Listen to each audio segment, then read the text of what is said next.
ৰাজনৈতিক ষড়যন্ত্ৰৰ বলি হৈছে নেকি মৌলানা কলিমুদ্দিন? শেহতীয়াকৈ ৰাজ্যত সৃষ্টি হোৱা এক বিতৰ্কই এতিয়া তীব্ৰ ৰূপ ধাৰণ কৰিছে। বিতৰ্কৰ কেন্দ্ৰবিন্দুত থকা মৌলানা কলিমুদ্দিনৰ বিৰুদ্ধে উঠা অভিযোগক লৈ আৰম্ভ হৈছে পক্ষ বিপক্ষৰ তীব্ৰ বাক বিতণ্ডা। এই সমগ্ৰ ঘটনাক লৈ এতিয়া বিভিন্ন মহলত উত্থাপন হৈছে কেইবাটাও প্ৰশ্ন। মৌলানা কলিমুদ্দিন সঁচাকৈয়ে কোনো অভিযোগৰ বাবে জড়িত নে ইয়াৰ আঁৰত আছে কোনো ৰাজনৈতিক ষড়যন্ত্ৰ? এই প্ৰসংগত অৱশেষত মুখ খুলিছে ৰূপহীয়াত সমষ্টিৰ বিধায়ক নুৰুল হুদাই। বিধায়ক নুৰুল হুদাই কি ক'লে? এই সমগ্ৰ বিষয়টো জানিবলৈ চাওক আমাৰ এই বিশেষ প্ৰতিবেদন। আপোনালোকে শুনিছে যে 14 তাৰিখত জম্মু আৰু কাশ্মীৰৰ পুলৱামাত হত্যা হৈছে। আমাৰ সন্ত্ৰাসবাদীবিলাকে আমাৰ সৈন্যসকলৰ ওপৰত যেনেকৈ বৰ্বৰ আক্ৰমণ কৰিছে, যাৰ কাৰণে 40 জনতকৈ অধিক সৈন্য নিহত হৈছে আৰু বহুত আহত হৈছে। গতিকে আমি কেৱল গৰিহণা আৰু নিন্দা নহয়, আমি দাবী জনাইছোঁ কেন্দ্ৰীয় চৰকাৰৰ ওচৰত।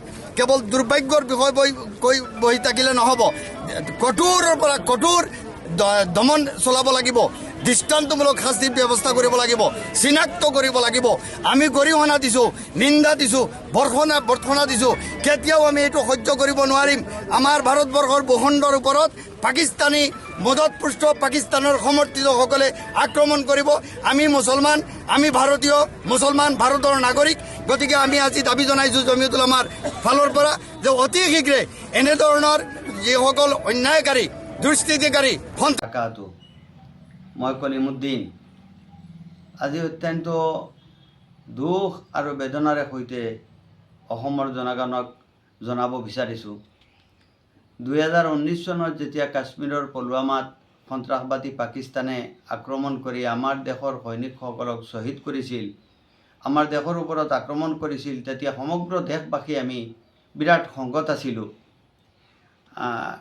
আৰু সেই সময়ত আমি জমিয়তৰ ফালৰ পৰা প্ৰতিবাদ কৰিছিলোঁ। নীলবাগানতো এটা বিশাল প্ৰতিবাদ হৈছিল, হাজাৰ হাজাৰ জনতা ছাত্ৰ ওলাই আহিছিল। আমি আমাৰ দেশৰ সপক্ষে শ্লোগান দিছোঁ, আমাৰ দেশৰ সৈনিকসকলৰ সপক্ষে শ্লোগান দিছোঁ, সন্ত্ৰাসবাদী পাকিস্তানীৰ বিৰুদ্ধে আমি শ্লোগান দিছোঁ। আৰু সেইদিনাখন মই প্ৰেছ কনফাৰেন্স কৰিছোঁ, প্ৰেছ ভিডিঅ' মোৰ হাতত আছে, প্ৰেছ ৰিলিজখনত মোৰ চহী আছে। আৰু তাৰ পিছত কেন্দ্ৰীয় গৃহমন্ত্ৰীলৈ আমি এখন মেমৰেণ্ডামো দিছোঁ।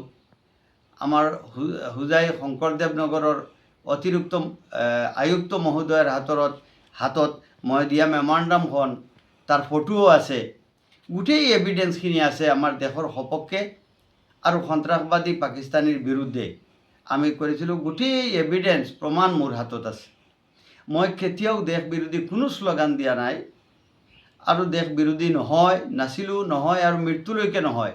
প্ৰয়োজন হ'লে দেশৰ কাৰণে প্ৰাণ দিব পাৰিম। মই এই দেশৰ নাগৰিক, এইখন আমাৰ মাতৃভূমি। কিন্তু বৰ দুৰ্ভাগ্যজনকভাৱে